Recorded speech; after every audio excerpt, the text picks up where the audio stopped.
Vauxhall don't have the greatest reputation in the world for creating glamorous cars. Good cars, certainly, but glamorous, not so much. Case in point, the new Vauxhall Corsa E. It's decent, but when you compare it to the likes of the Peugeot E208 or Honda E, it's not exactly the most sexy thing in the world. But today, what I want to find out is the Corsa E a little bit underrated? Let me give you the important details. Prices start at around £25,000 after the £2,500 government OLEV grant, although you can pick one up on Autotrader for around £22,000 because we do offer discounts on brand new cars. Plus, you can actually win one of these for nothing. We're giving away a brand new Corsa E for free as part of our electric car giveaway. Click the link down below to find out how to win. Apart from that, it's got a 50 kilowatt-hour battery pack with a range of 209 miles. It can recharge at 100 kilowatts from 15 to 80% in only 30 minutes. And those are the key facts you need to know.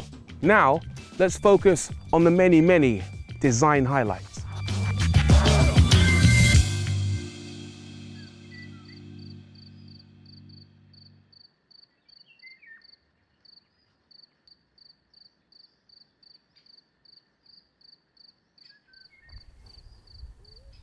Yeah, it's just the Corsa, sorry. This is Autotrader UK, where we drive the latest, the greatest, giving you the good, the bad, and the ugly. So strap in, subscribe, and if you have been watching, don't stop. Don't ever stop.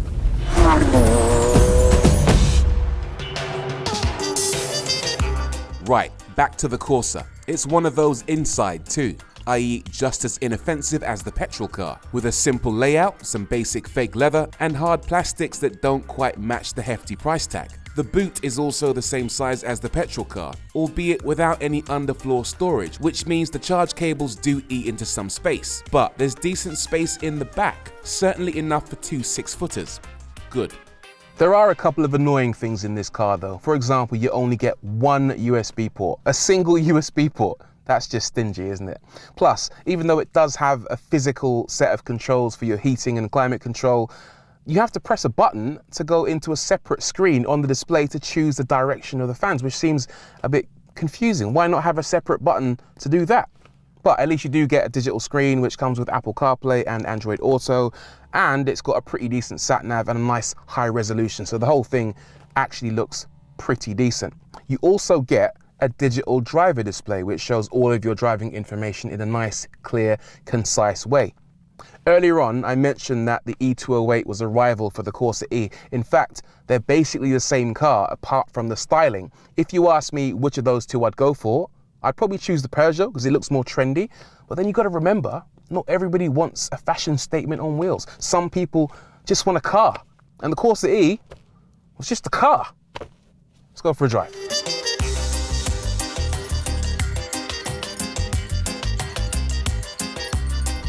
So, what is a Corsa E like to drive? Actually, it's really nice. It really is. I've said this once, and I'll say it 1,000 times. Electric cars are really pleasant to drive around town. They genuinely are, especially in comparison to their petrol equivalents. Fun fact, I learned to drive in a Vauxhall Corsa, and back then I remember thinking how refined and easy they were, and this electric version just takes that to a whole other level. When you jump out of a petrol car and into something like this, it genuinely feels like the petrol engine is Stone Age technology. Don't get me wrong, I love sports car engines as much as the next person, but in a Vauxhall Corsa, do I love the 1.2 petrol or the diesel? I'm not sure I'm that attached to it. In this, it just feels nice. It just feels pleasant. So quietness and refinement is good. What about comfort? It's actually not too bad. I have one complaint though, and that is that when I first got in this car, it felt like my knees were almost up around my chest. It felt like the floor was a bit too high, if you know what I'm saying. So then I adjusted the seats, I moved them a bit higher, and now it feels like my legs are a bit more perpendicular. I'm 5'11", but if you're taller than me, then it's something that you might want to keep an eye on. The suspension is a bit of an interesting one. It's not bad, but I wouldn't say it's quite as good as the suspension in the petrol and diesel models. Reason being, the electric car is heavier than the petrol models, and that means that they had to stiffen up the damping to keep the body under control. And with stiffer damping, you get slightly less compliant suspension, and you can feel the bumps a little bit. It's not bad, but it's not as good as the other cars. In terms of the steering, absolutely fantastic, super light, which makes this car super maneuverable. It's so simple to thread this thing around a multi-story car park or do a 3-point turn. The same goes for the gear selector actually. In a lot of cars, it can take that split second too long to move between reverse and first gear, but in this, no bother whatsoever. It's automatic as well, so you don't have to think about it at all. There is one additional mode on the transmission switch, and that is B mode. So you can cycle between D for drive and B for extra brake regeneration. In other words, when you lift off the accelerator, the car will slow down slightly more aggressively. In some cars, the difference between D and B is quite pronounced, but in this, it's not very pronounced at all. In fact, you can hardly tell the difference between them. And there is no single pedal driving in the Corsa E. You have to use the brake pedal. Speaking of the brakes, they're okay, they're strong, they stop the car, but they're not particularly intuitive. And by that I mean the first quarter of an inch or so of travel on the brake pedal doesn't activate the physical brakes, it only activates the brake regen. Then when you push slightly more on the brake pedal, that's when it activates the physical brakes, and that's when you get slightly more pronounced stopping. So stopping smoothly in the Corsa E can be quite tricky, especially around town. There are 3 drive modes in this car: Eco, Normal and Sport, and there's actually a big difference between all 3 of those. Eco basically dulls the acceleration and makes it eke out as much economy and range as possible. Normal feels like a Goldilocks setting, and Sport just makes it that little bit more aggressive and responsive. It also, though, makes the steering unnaturally stiff, so it's actually not a lot of fun to drive in Sport mode, bizarrely. Weirdly, you're better off just leaving it in Normal. Speaking of performance, yep, I am going to talk about performance in an electric Corsa because it's good. It's actually quicker than the performance you get in the petrol versions. I think the fastest petrol model will do 0 to 62 in around 8.2 seconds. This does it in 7.6, which is actually pretty good. Back in the day, if I was driving a hot hatch with that level of acceleration, I'd be quite pleased with that. The handling is surprisingly good as well. Right, here we go. Yeah, it grips pretty nicely, and the balance is good. I don't know if it's a car you'd want to chuck through a series of corners, but here I am doing it anyway, and actually, it's coping quite well with them. You can definitely feel the additional weight in this electric version versus the petrol version, but it's surprisingly competent. But yeah, on the whole, this is a decent little car. It's even got some toys. It's got cruise control, it's got a speed limiter, it's got a top-down bird's eye view camera to help you park, it's got heated seats, it's got a heated steering wheel with a button on the steering wheel. You'd be quite surprised by how many cars there are with heated steering wheels and the button is in some random location. So on the whole, I like the Corsa E, it's pretty decent. But then it better be, because it's not exactly cheap. Now, there are many different spec levels in the Corsa range, but the only one that's like for like across both petrol and electric is Griffin. The Corsa Petrol Griffin will cost you £17,000, whereas the Corsa E Griffin will cost you £25,000. That's a big £8,000 price difference. Ouch. But you could argue that the electric Corsa is better to drive, is more comfortable, is more powerful, is faster, and is also better for the environment. So there's that. But there are other factors to consider, including the fact that the Corsa E is cheaper to run.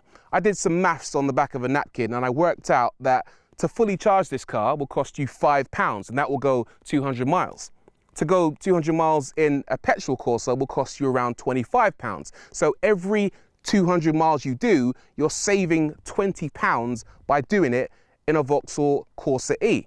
There are other factors to consider as well, including the fact that these cars are cheaper to maintain. They're also better for people who live in the cities. For example, if you live in London and you enter the congestion charge zone 5 times a week, that's £14 a day, and you do it every single week for a year, well then that adds up to £4,000. If you add that to the £1,000 difference in fuel, then this car could save you £5,000 every single year. So it's not as clear cut as this being more expensive to buy up front. It all depends on who you are, how you drive, and what you do with your car. Obviously, all the numbers I just gave you were based on the hypothetical driving range figures for the Corsa E and the hypothetical MPG for the petrol Corsa. So that raises the question, what does the Corsa E get in the real world in terms of its range? Well, it has a 50 kilowatt hour battery pack, and I, in the week that I've had this car, have averaged 4 miles per kilowatt hour. So 4 times 50 works out to be 205. In other words, this car in my hands will get 205 miles of range. Plus, I reckon if I really tried, I could match or even exceed that claimed 209 mile range. Pretty good. What happens when you're not driving for economy? Well, today I'm averaging 3.6 miles per kilowatt hour, which is quite surprising really. I think that works out to be somewhere in the region of 180 miles of range driving like this. So remarkable achievement. This car will do what Vauxhall claim it will.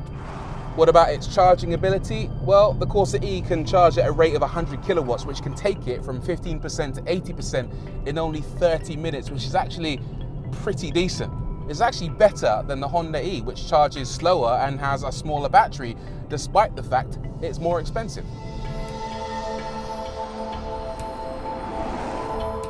So on the whole then, this is a very decent electric car. It might not be the most glamorous in the world. It might not have been at the top of your shopping list when you were looking for an electric car, but it does so much right. It's got really good range, reliable range too, really fast charging, it's practical, it looks okay, especially if you're after a car that isn't trying to be a fashion statement, and it comes with all the toys, all the little extras, all the features that you might want from a car.